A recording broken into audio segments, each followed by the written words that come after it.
All right, guys, we're going to keep it moving to our very next speaker, who is Rick Alessandri. He's going to tell us how all he does is win, win, win. All right, guys, let's give a virtual round of applause for Rick.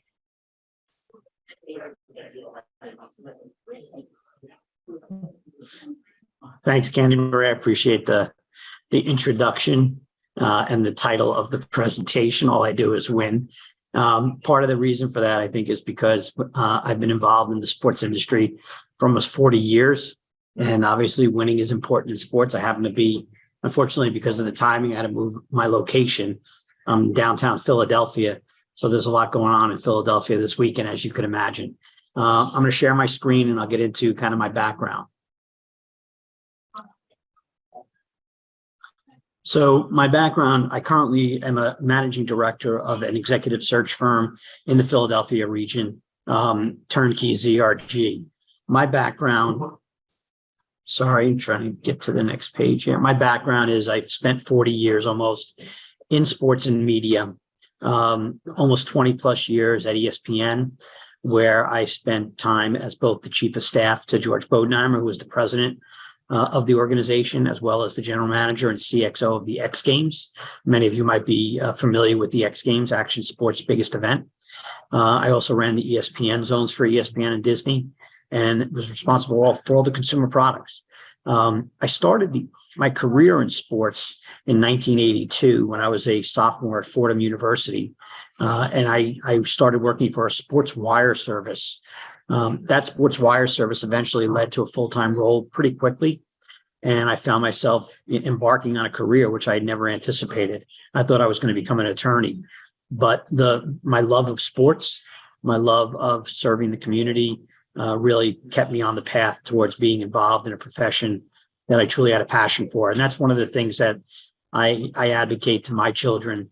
I have three adult children now, 31, 28, and 24, and they're all pursuing their own passions and professions. And one is a teacher, special ed teacher. Second one is an ultrasound technician. The third one works for a vineyard as a retail manager. And they all have passion for what they do. And I encourage you all to really focus on your passions. And many of you are sports fans out there, and there are many careers in sports. After my career at ESPN, I spent time at Univision, which is the largest Hispanic media company. Building new businesses from the ground up, building teams, which I enjoy doing, and also leading our millennial employee resource group, connecting with young people to understand what their desires were and help coach them and mentor them to achieve those dreams. The last 4.5 years, I've been an executive recruiter. What does an executive recruiter do? We actually help people find jobs in sports. We most recently found the new NCAA CEO, the person who's going to run college sports for all of the NCAA. We're working on the Big Ten commissioner search right now. We've placed executives at the Philadelphia 76ers, the Philadelphia Eagles, and many, many others. One of the other things from a personal perspective is that, my second marriage, my wife and I at the time adopted a foster child. He had become friends with our children. We were really enamored with what the foster program offered, but we were concerned about him aging out of the system. And he was turning 18. We had been introduced to him a year prior, and we felt it was really incumbent upon us at the time to adopt him and make him part of our family. So I am familiar somewhat with the foster system. And really amazed at what LevelUp and Felix organization do for all of you and to help you with this program today, which I've been sitting in on the last hour and a half. Amazing speakers, amazing advice. Turnkey ZRG really is, I'll go through this quickly to leave room for questions, but Turnkey ZRG really helps place executives from director level on up to the C-suite. To break into sports, quite frankly, is a very challenging task. Everyone wants to be in sports. What you need to do is really to start at the bottom. You need to try to find your way into an organization in any way you can. One of the things that always amazed me about working for George Bodenheimer, who is the CEO of ESPN, was that he actually started his career in the mailroom. He used to run videotapes to the airport as a mailroom attendee. And for him, that was his way in the door. And that's all you need. You need a way to get in the door, whatever the job is, to then prove that you have the passion, the dedication, the perseverance to perform at a high standard. You know, dressing professionally, acting professionally, learning from mentors, finding a mentor who can help you navigate this world, I think is really important, not only for somebody coming through the foster system, but really somebody who wants to break into any industry. Finding someone who is in the industry, whether it's a relative, whether it's somebody you've met along the way, somebody you're reaching out to. I encourage you to kind of ask questions, be curious and inquisitive. Many of the teams and leagues we've worked with are on this page. It's kind of a who's who in the sports industry. We also work in the sports, music, and entertainment space. So we place executives and employees at many music labels and in Nashville, New York, Los Angeles. We also work with content companies. So whether that might be Univision, a company that I worked at, HBO Max, CNN, Twitter, Netflix, Disney, we are familiar with all those companies, all those terrific content-based companies. One of the reasons I joined Univision and ultimately landed at Turnkey was because of my passion for being in a purpose-driven organization. Working for a soulless company is not what's interesting to me. I want to work for a company that has a purpose, that has a passion, that serves a greater good. And that's one of the things that our company does today. We give back to the community. We help young talent identify the roles that they're looking for and then help them achieve and succeed. These are some of the organizations that you can look at. RISE, which is an organization that helps to eliminate racial discrimination in sports. Sorry for the background noise. Women leaders in college sports. We also work with Synopsis for their top women in media. So again, it's giving back and making sure that we can help create a diverse community, a community that really reflects the population today.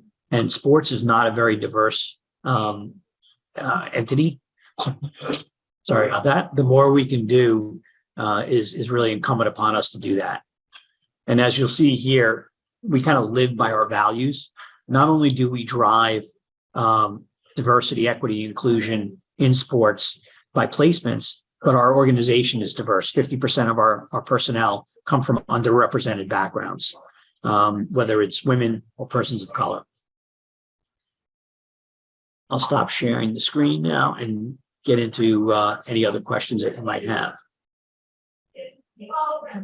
So for me, it's really about finding your passion. There are organizations out there like Teamwork Online that list over 5,000 entry-level jobs in sports. And again, I encourage you to just, if you're interested in breaking into the sports world, to just find your way to get a foot in the door. Find your way to find someone who can help you. LinkedIn, if you don't have a LinkedIn profile, I encourage you to start a LinkedIn profile, to take it seriously. It is an amazing resource and one that I wish I had at the early part of my career, because you're literally 1 or 2 clicks away from senior level executives.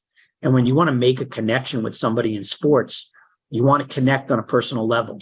So if Sapphire Tucker happens to be a New York Knicks fan, Sapphire can talk about the Knicks situation with somebody who might be another Knicks fan.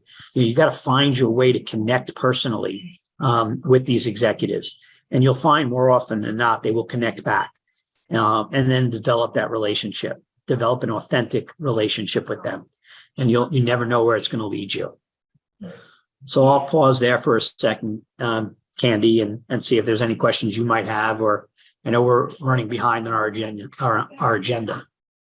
Well, first of all, thank you so much for your time. We appreciate you for being here. I don't know about y'all, but I definitely gained some understanding of how we can win no matter what, and how we can level up and continue the winning. So thank you so much for sharing all of that great information with us. You said something, purpose, passion, and serving the greater good. I saw quite a few people mention that in the chat, so I love that as well. I think that's a great, just a great motto just to live by: purpose, passion, and serving the greater good. Now, my question to you is, do you have to have a college degree to get into sports? I know we have a lot of sports lovers in the building, so if you could share some information about that. I don't think it's as necessary as it once was, quite frankly. I think it's really about your drive and determination and grit. I think anyone can achieve what they want to achieve. That's part of what I think makes this country truly special still. But it takes drive, it takes determination. You've got to do your homework. You've got to be prepared. You've got to be professional. That's the thing that I really encourage you most to do, is really create a professional persona around yourself. When you go to professional meetings, act like it. Do your homework, do your research, be prepared, be curious. So I don't think having an education. I'm sitting here in the University of Pennsylvania today, downtown here, and I don't think you need to come from a University of Pennsylvania, have that on your degree, or Fordham University, where I went. I don't look at where you went to school. I look at what your jobs were. I look at if you have been gritty enough to kind of work through school, or what your commitment to learning is. And I think that's what really drives me to identify good young talent. Thank you so much for sharing that and for answering that question in the way that you did, because you're right, the world is evolving. But I think one of the best things that I took away from what you said is you still have to show up for yourself in whatever capacity, whatever you bring, you still have to show up. So thank you for showing up and being here with us today at the Level Up Conference. Again, guys, can we please give Mr. Rick a round of a virtual applause? All right. He shared a lot of great information.